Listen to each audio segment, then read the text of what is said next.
comes up. Do you want to get involved in coaching? People always, whenever they see a great Seth Joyner rant, they're always like, you should be the defensive coordinator. You should be coaching this Eagles team. You're an Eagles Hall of Famer at the linebacker position. Do you want to get into coaching one day? Well, listen, I've done an NFL intern. I just turned down a D3 job back in the fall. A school wanted me to come on board. The particulars weren't right, so I was definitely considering that. And I'm having some conversations right now, potentially about some of these spring leagues, either this year or next year. So I'm definitely interested, but the situation has to be right. I learned that during my internship in Buffalo is that you better be with a group of guys that you like. You better be with a group of guys that think like you think, whose objectives are the same, and more importantly, guys, that are loyal to the cause, and the cause is winning and helping these young guys get better as football players. Mm-hmm. Why do you think it is? I know it's not just the Eagles. There's a bunch of other teams that really don't invest in the position of linebacker. Why do you think the NFL has gotten away from that position? Well, I think, you've got that same position on the offensive side of the ball as the running back. I think that, these GMs, based upon what the analytics say, that, hey, you can find a good running back in multiple rounds. And that's true. You can find a good linebacker, some say, in later rounds. To a certain extent, that's true. But I also believe that, playmaking linebackers and playmaking running backs are guys that are worthy of being drafted early, especially, when you talk about it from a defensive perspective. It's not like, back when I played, you either played a 30 front where you had 4 linebackers on the field, or you played, a 40 front where you had 3 linebackers on the field. In today's, defense, more times than not, you're going to be playing a 4-2 front, 4 down linemen, 2 linebackers. And if teams really want to create mismatches, they almost force your hands and make you play dime. That means you only got 1 linebacker on the field. So in running situations, if you don't have 6 guys in the box, you're 5-on-5. So that linebacker better be a damn hell raiser. If he ain't raising hell, then you got problems. And this is the problem I think that most organizations run into, is they think they can piecemeal it. Because, you play these, you got nickel packages, you got dime packages, you got, I don't know what they call it today, but, we had a package where, we had 7 DBs. So when you're doing that, now the chess game begins between offensive coordinators and defensive coordinators based upon personnel groupings and how you want to attack that. But I just think that the linebacker position is even that much more important now, because they're involved, they're tied to the run game, so they're part of the front 7, but they're also intrinsically tied to the back 9 as far as coverage is concerned. And if you look at teams who had success, who had good defenses, impactful defenses, they got linebackers. They got linebackers that can play. Look at the 2 guys in Tampa. Look at Luke Kuechly over his career. Look at a guy like Ray Lewis over his career. Look at, Bobby Wagner right now. When you look at the better defenses in the NFL, they've got at least 1 hellraiser in the middle. They don't try to piecemeal it. They go get a guy who's the quarterback of the defense, and he runs the show. Mm-hmm. There's a perfect time to pass this little note along. I had Gary Cobb, G Cobb himself, on the show last week, and we were talking about something similar, and he said, if you needed a man that could do it all, it was Seth Joyner. Unprovoked Seth. I didn't mention you. He just said if you wanted a guy that could do it all, the best to ever do it was Seth Joyner. So I just wanted to pass that along to you. Well, listen, let me tell you something. I couldn't ask for a better mentor when I got to the Eagles, and that was G Cobb. He took the young guys under his wing and taught us how to be professionals. And a lot of my success I attributed to, the 2 to 3 years that I had to spend with him. When I came in, I had a skill set, but there were some things that I didn't do well. And one of the things he taught me, he was like, hey, some guys are really good at one thing. He said, but the more you can do, the more valuable you are. So if you're good at playing a run, but you can't pass rush, you better go and find somebody to teach you how to rush the darn passer. If you're good at rushing the passer and you're good at playing the run, and you're not that good, in coverage, whether it's man-to-man or zone, you go and make your weakness a strength. And if you can make your weakness a strength and not focus on what your strengths are so much, because you're good at what you're strong at, the weaknesses are what teams attack, and to that point, when you watch football now, these offensive coordinators that are supposed to be so smart and such gurus, they're attacking the technical and fundamental inefficiencies of players today as much as they are attacking teams schematically. Mm-hmm. Now, there you go. For all the young players, just listen to that soundbite right there and just live by that, and you'll turn out okay. That brings me to Jonathan Gannon, the Eagles' current defensive coordinator, who apparently has 3 other interviews that he's got lined up to be a head coach. He said earlier in the season he doesn't have a scheme, then kind of retracted that later in the season, said, of course I have a scheme, and this is but this is my philosophy, right? What did you draw from whatever Jonathan Gannon's scheme or philosophy was throughout the season?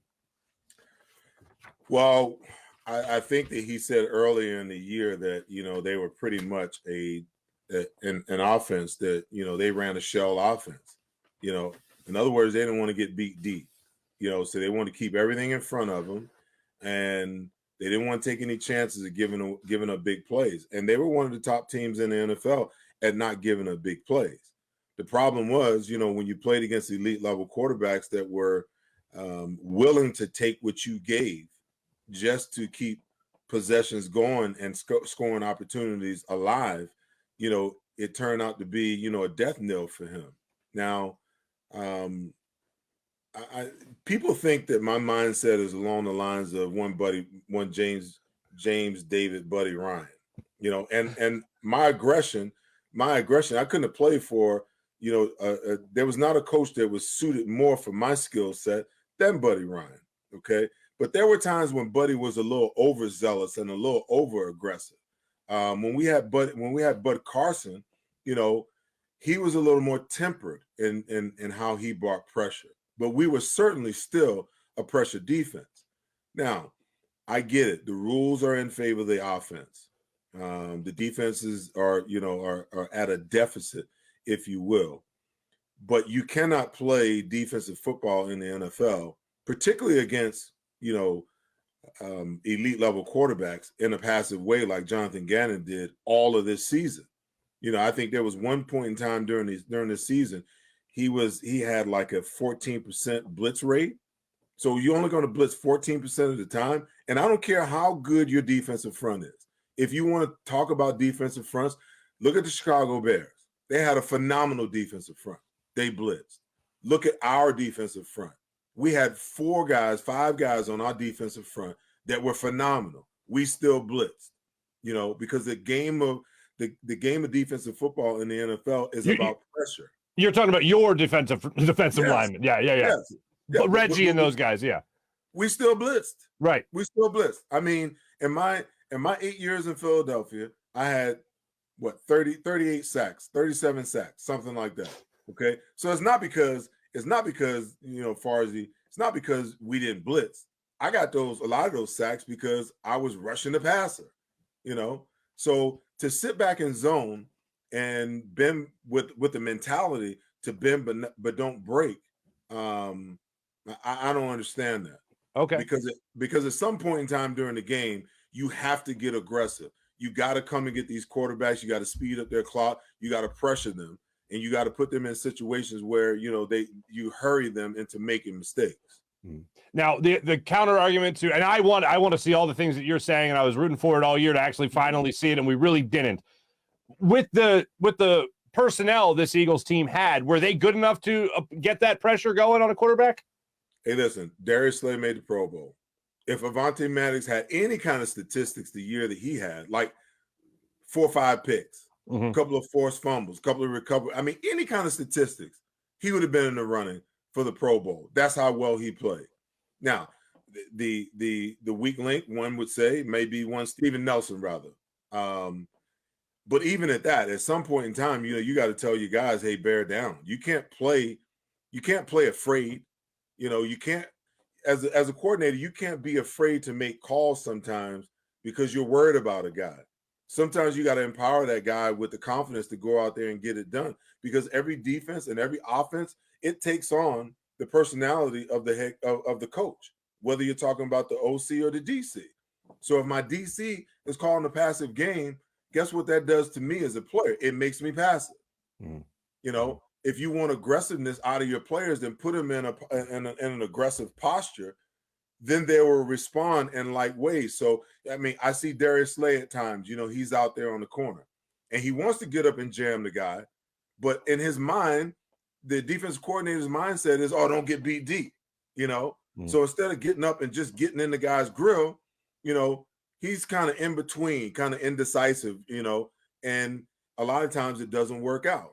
You know, where we're in those games in the middle of the season when they were a little more aggressive against teams, you know, that they knew didn't have much, you seen Darius Slay just go on a run, you know, a run of big plays, turnovers, you know, pick sixes, all of these things, they are a result of being aggressive. And to me, Jonathan Gannon is just not aggressive. I don't know, to be honest with you, Farzy, how much is really in that playbook. I know that our playbook was like that. Our game plan may be like that, but our playbook was like that. And you're responsible for all of it at all times. You know, we wondered about Chip Kelly and his single sheet of paper, you know, and how many plays could you possibly have on that little sheet of paper when Andy Reid has got this, you know, this big old sheet, the menu filled up on both sides. And then I look at Jonathan Gannon every single game. He's got a sheet like this with a little bit of writing on the front of here, you know, and he's looking like this. So there's nothing inside of it.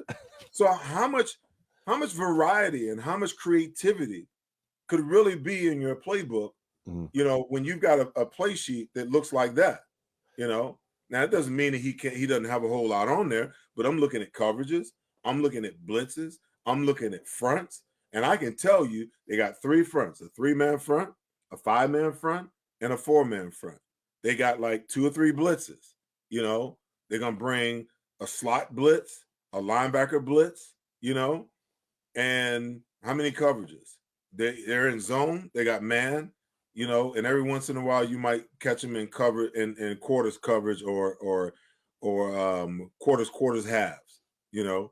So if you're that simplistic in what you're presenting, because either A, your players can't run it, can't memorize it, or you as a coordinator don't have much variety, how much success can you have? So when I see a guy like this that's going to be getting 3 head coaching, you know, interviews, and I'm scratching my head like, how? Oh, you know what? The defense was ranked, you know, number 5 at one point, you know. Yeah. What were they ranked, you know, in the first 7 games of the year? You know, the second half of the year, you know, most of your wins came against teams that were probably a combined 60 and 100, you know.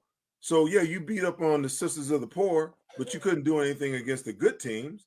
And you mean to tell me that there's an organization that's looking at this guy to come in and be a head coach? That blows my mind. I'm like, I need to hurry up and get my ass in the league as a coach. Yes, please. Let's go with that. No.